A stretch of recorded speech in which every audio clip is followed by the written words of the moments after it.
ბუქარამ და გაფრთხილებამ არ გაჭრა მიხეილ სააკაშვილი ოპოზიციური ალიანსის მიმართ კრიტიკას არ წყვეტს. ექს-პრეზიდენტმა დღეს ოპოზიციას ღიად უთხრა, რომ ყველაზე მეტი ამომრჩეველი მას ყავს და მისი დაკნინება უშედეგო იქნება. დუმილს არღვევენ ის პოლიტიკური აქტორებიც, რომლებიც ყოფილი პრეზიდენტის თავდასხმებზე მანამდე რეაგირებას არ ახდენენ. მათ შორის საპარტია ახალის პატიმრობაში მყოფი ლიდერი ნიკა მელია, სწორედ მისი პარტია სააკაშვილის ბოლოდროინდელი თავდასხმების მთავარი სამიზნე. მელიამ ყველა ბრალდებაზე პასუხის გაცემა დაანონსა.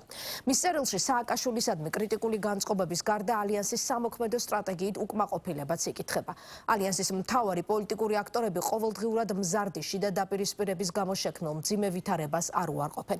თვენახევრის წინ ჩამოყალიბებული ალიანსის წევრი პარტიების ლიდერებისთვის ახლა მთავარი ამოცანა ერთიანობის შენარჩუნებაა, თუმცა ერთობა სულ უფრო მყიფე ხდება.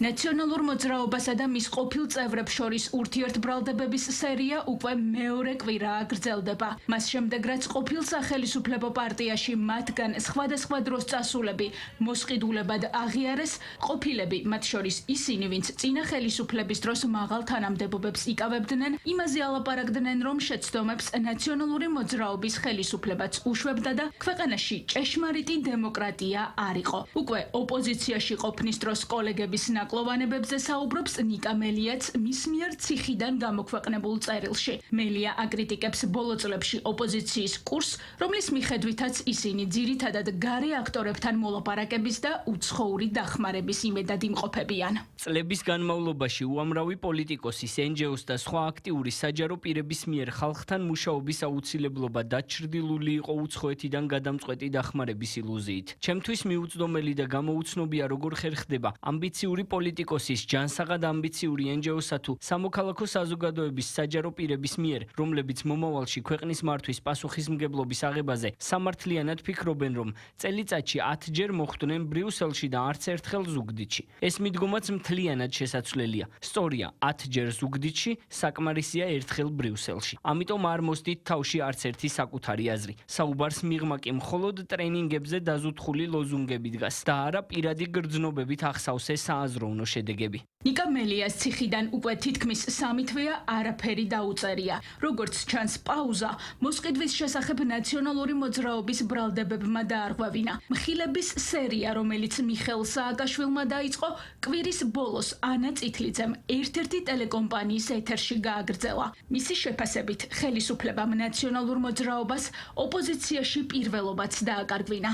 პოლიტიკურმა ლიდერმა კონკრეტული პარტიიდან ნაციონალური მოძრაობიდან გაბედა და თქვა, რომ 2024 წელს პირადად ბიძინა ივანიშვილმა დაუწერა ნომერ 4-ს ნაციონალურ მოძრაობაზე მაღალი პროცენტიო. აი ადგა და პირდაპირ ეთერში კრიტიკული არხისა თქვა, ეს ტარაკუჭაობა. უაპელაციოდ გაადენინა ზაპანი ამ შხამს. მავანის ციხეში ყოფნაც ვეღარ ჩაითვლება ინდულგენციად. მით უმეტეს, როცა სხვებიც არ ვართ კისლოვოდსკში და კისლოვოდსკის ნარზანის გალერეაში გასაშლელი ჭიქით არ ვსეირნობთ. მესმის, რომ ციხეში მძიმე პირობებია ვიდრე სახში ან საავადმყოფოს პალატაში, მაგრამ ყველა ვუძლებთ. არავინ უკადრებელს არ კადრულობს. არავის გაუთავებელი ნაცვალსახელი მე არ გვესმის. ხოდა მავანმაც უნდა გაუძლოს და ცილის წამების ალეგორიას არ უნდა დაემსგავსოს. ურთიერთსაწინააღმდეგო გრძნობების ტალღა მეძალება ცილის მწამებლების მიმართ, რომელშიც არეულია სირცხვილი, სიბრალული და იმავდროულად სიხარული. სიხარულია იცოდე, რომ მათთან აღარაფერი გაკავშირებს. ნიკა მელია, ნიკა გვარამიასთან, ელენე ხოშტარიასთან და ზურაბ გირჩი ჯაფარიძესთან ერთად კოალიცია ცვლილებისთვის ლიდერია. ბოკერია ჩერგოლეიშვილის მიერ დაფუძნებულ ფედერალისტებთან ერთად. სწორედ ეს გაერთიანებაა ბოლო დღეებში ყოფილი პრეზიდენტის კრიტიკული წერილების ადრესატი. მიხეილ სააკაშვილი ამ გაერთიანების ძალას არ აღიარებს და ახსენებს, საიდან მოდიან ისინი. ამის სათქმელად სააკაშვილმა ამჯერად სასამართლო პროცესი გამოიყენა. გამიხარდება თუ ოპოზიცია იქნება აქტიური და შემტევი, მაგრამ თვით დამკვიდრება ჩემი დაკნინების ხარჯზე შედეგს არავის მოუტანს. რამდენიც არ უნდა იძახოთ, რომ სააკაშვილი წარსულის პოლიტიკოსია, თქვენ ხომ ხართ მომავლის პოლიტიკოსები. ვინც მე მაგრიტიკებს, მათი 90% ჩემს დროსაც აქტიურად იყო პოლიტიკაში, ზოგი მთავრობაშიც. როგორ გამოდის, რომ სააკაშვილი წარსულის პოლიტიკოსია და ისინი მომავლის? არის ხალხი, ვინც მე ფეხზე დავაყენე, ჩავაცვი და იმან გამხადა, მაგრამ უმეტესობა ძალიან კარგი ხალხია. საჭიროა გაერთიანება, ერთობლივი ბრძოლა და პიროვნული ამბიციების გვერდზე გადადება. ბევრმა გადადო თავი, ციხეში მოხვდა, მათ პატივს ვცემ და ეს უნდა გვესმოდეს. მიუხედავად იმისა, რომ ყოფილი თანაგუნდელები ერთმანეთს ყოველდღიურად უხსენებენ წარსულის გადაცდომებს და მძიმე ბრალდებებს უყენებენ, ალიანსის დატოვებას ჯერჯერობით არც ერთი მათგანი არ გეგმავს. უფრო მეტიც, ამ დაპირისპირების ფონზე გეგმავენ ქართული ოცნების ხელისუფლებიდან გაშვებას. როგორ შეძლებენ ამას, პასუხი სულ უფრო ბუნდოვანია. ვის უნდა ერგოს ალიანსში პირველი ვიოლინოს როლი, ციხეში მყოფი სააკაშვილის პოზიციებს მისივე თანაპარტიელები იზიარებენ და პრაქტიკულად ამბობენ, რომ 9 პარტიისგან შემდგარი გაერთიანება მისი მოქმედების კურსით მსჯავრდებულ ექს-პრეზიდენტს უნდა მოერგოს.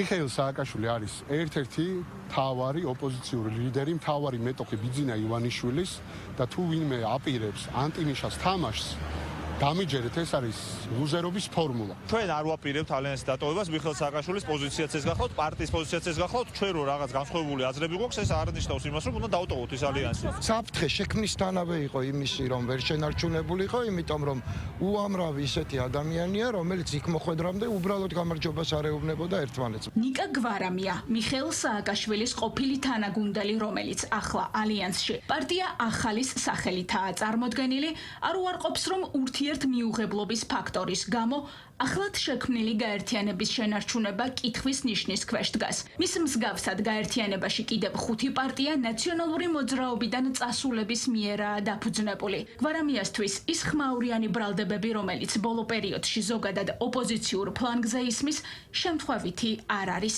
შევხედოთ გაუგებარს ჩემთვის სრულიად ურთიერთგაშავების კამპანიას ოპოზიციაში და მეორეს მხრივ შევხედოთ პროტესტში რა ხდება რაღაცა ურთიერთდაჭმა ასევე. ესეთი რაღაცეები ურთიერთდამთხვევით ან დროში და თითქმის შემიძლია ვთქვა თემებშიც და მეთოდებშიც არასდროს არ ხდება შემთხვევით. და კიდევ ერთი ადამიანები, რომლებიც ვიბრძვით მომავლისთვის, არ შეიძლება წარსულში ჩაბრუნებული მზერით ვიყოთ მუდმივად.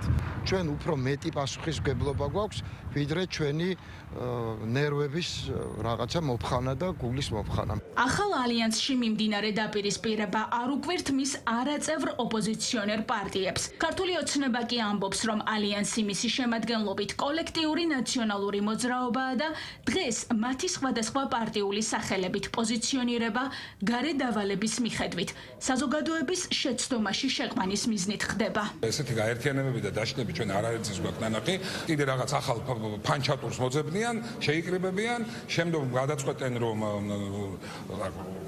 ვინ უფრო ამბიციურია ის გამოარჩიონ და აი ამ ქიშპობა პოლიტიკურ რაღაც დუღილში, ვითომ პოლიტიკურ დუღილში კვლავ ჩდება ის რეალური სახე, რაც გააჩნია რადიკალურ ოპოზიციას. სააკაშვილის ასე ვთქვათ პოლიტიკური ბუნებიდან გამომდინარე, მას სჭირდება მხოლოდ და მხოლოდ ერთპიროვნული ლიდერობა და თulis რომ ეს დანარჩენები არიან მის წიაღში დაბადებულნი და ამიტომ მათგან მოითხოვს სრულ მორჩილებას და ეს კიდე ასე ვთქვათ ფაქტორი ცალკე ხელისშემშლელია.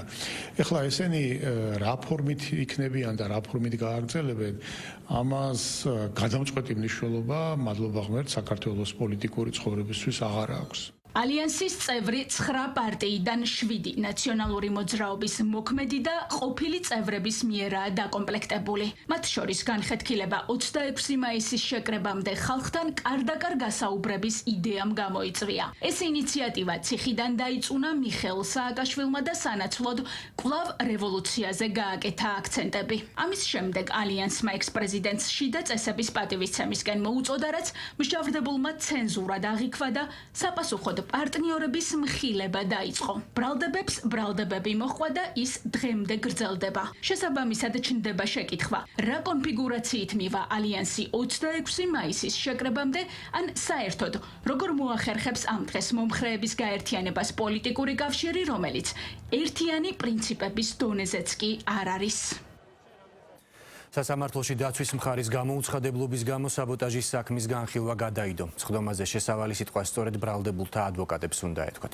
სასამართლო დახურულ რეჟიმში მიმდინარეობს, მოსამართლემ გადაწყვეტილება მას შემდეგ მიიღო, რაც რეზონანსული საქმის განხილვისას დარბაზში ხმაური არაერთხელ მოხდა. ეგრეთ წოდებული საბოტაჟის საქმეზე ბრალი წარდგენილი აქვთ მიხეილ სააკაშვილს, გიორგი ვაშაძეს, ნიკა გვარამიას, ნიკა მელიას, ზურაბ გირჩი ჯაფარიძეს, ელენე ხოშტარიას, მამუკა ხაზარაძესა და ბადრი ჯაფარიძეს. გენერალური პროკურატურა ოპოზიციონერ პოლიტიკოსებს უცხო ქვეყნისთვის მტრულ საქმიანობაში დახმარებას, სახელმწიფო ხელისუფლების დამხობისკენ მოწოდებას და საბოტაჟს ედავება.